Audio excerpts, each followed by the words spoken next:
एक कहानी है कोहली पहले विराट पारी की, जिस पारी ने संपूर्ण संसार को उसे क्रिकेट का किंग बनाने पर मजबूर कर दिया था।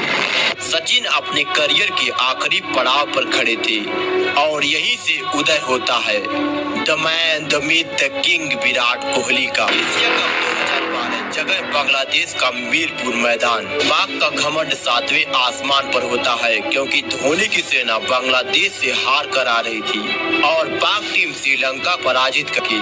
ऐसे में दोनों कप्तानों के बीच टॉस होता है। पाक ने टॉस जीतकर पहले बैटिंग करने का फैसला किया। धोनी की अगुवाई में टीम इंडिया पाक पर पलटवार करने को तैयार होती है। पाक के पारी की शुरुआत हाफिज और नासिर जमशेद करते हैं। पारी की शुरुआत में ही दोनों ने प्रॉपर क्रिकेटिंग शॉट खेलना प्रारंभ कर दिया। हाफिज हो या जमशेद, दोनों के मंसूबे एक थे कि रन भले ही कम बने परंतु विकेट ना गिरे। इसी सोच के साथ दोनों का आक्रमण जारी रहता है और देखते ही देखते 10 ओवरों का खेल खत्म हो जाता है। स्कोर 50 के पार जा चुका था परंतु इनका रवैया वही पुराना ही रहता है। इन दोनों के आगे धोनी का हर प्लान फेल रहता है। भारतीय गेंदबाजों के चेहरे पर हताशा साफ दिखाई दे रही थी। इसी बीच में मोहम्मद हाफिज ने अपना 50 पूरा कर लिया। इस 50 के तुरंत बाद जमशेद का भी 50 आ गया। धोनी के पास इस जोड़ी का कोई तोड़ नहीं था। पाक का स्कोर भी 100 के पार जा चुका था। टीम इंडिया की मुश्किलें बढ़ती जा रही थी। धोनी का दाव बदल रहा था, गेंदबाज बदल रहे थे परंतु इनका खेलने का अंदाज बदलने का नाम नहीं ले रहा था। अब 25 ओवर की समाप्ति पर पाक का स्कोर 150 रन होता है। पाकिस्तान को एक बेहद ही शानदार शुरुआत मिल चुकी थी। दोनों अपने 85 के बाद अब शतक की तरफ तेजी से बढ़ रहे थे और फिर इसी सिंगल के साथ हाफिज ने अपना शतक पूरा कर लिया। हाफिज अपना शतक पूरा करने के बाद अपने शतक का जश्न कुछ इस कदर मना रहा था और इसी के तुरंत बाद उनके साथी जमशेद का भी शतक बाहें फैलाए आ गया और एक बार वही किस्सा फिर से दोहराया जाता है। यहाँ पाक का स्कोर 200 रनों के पार जा चुका था और अभी भी 10 विकेट हाथ में बाकी था। साथ में 15 ओवरों का खेल बाकी था। यहाँ यह साफ हो गया था कि पाकिस्तान एक बड़े स्कोर की तरफ देख रहा है और इसी के प्रयास में जमशेद बड़ा शॉट खेलने के प्रयास में अश्विन का शिकार हो गए। नासिर जमशेद ने 112 रनों की शानदार पारी खेली। जमशेद के जाने के बाद उमर अकमल मैदान पर आते हैं। तभी धोनी ने प्रवीण की जगह डिंडा के हाथ में गेंद थमाई और डिंडा ने हाफिज को आउट कर पाकिस्तान को दूसरा बड़ा झटका दे दिया। हाफिज ने 105 रन बनाए। अब दोनों सलामी बल्लेबाज पवेलियन वापस जा चुके थे। भारतीय टीम पकड़ वापस से मजबूत कर रही थी। इनके जाने के बाद यूनुस और अकमल ने कुछ शानदार शॉट लगाए। इन दोनों ने पारी को संभालने का भरपूर प्रयास किया और इनका यह प्रयास सफल भी रहा परंतु 43वें ओवर में प्रवीण कुमार ने अकमल को गंभीर के हाथों कैच करवा दिया। अब पाक टीम को तीसरा झटका लग चुका था।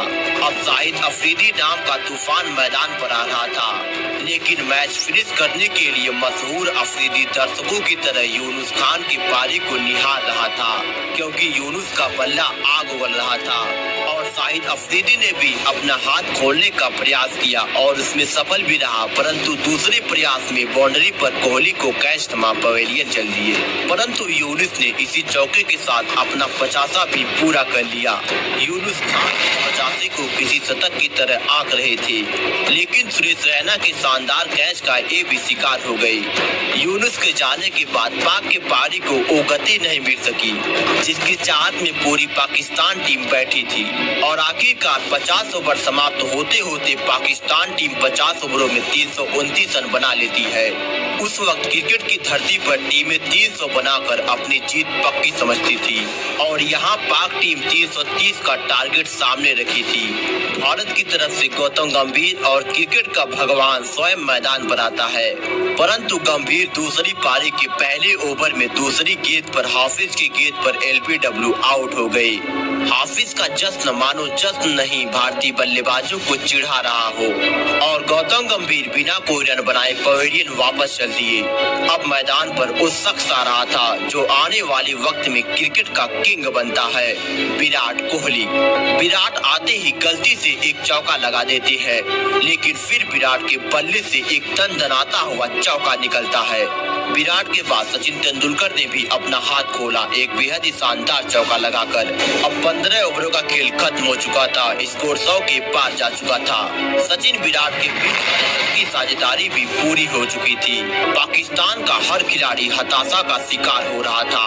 अब विराट का अर्धशतक आया, उसके बाद भगवान ने भी अपने करियर के अंत पर 50 जमा दिया। इन दोनों ने भारतीय पारी को पूरी तरह से संभाल लिया था, परंतु अजमल ने सचिन को यूनुस खान के हाथों कैच करवा दिया। सचिन 48 गेंदों पर 52 रन बनाकर पवेलियन वापस जा रहे थे, परंतु सचिन तेंदुलकर एक विराट नाम का तूफान पिच पर छोड़कर जा रहे थे।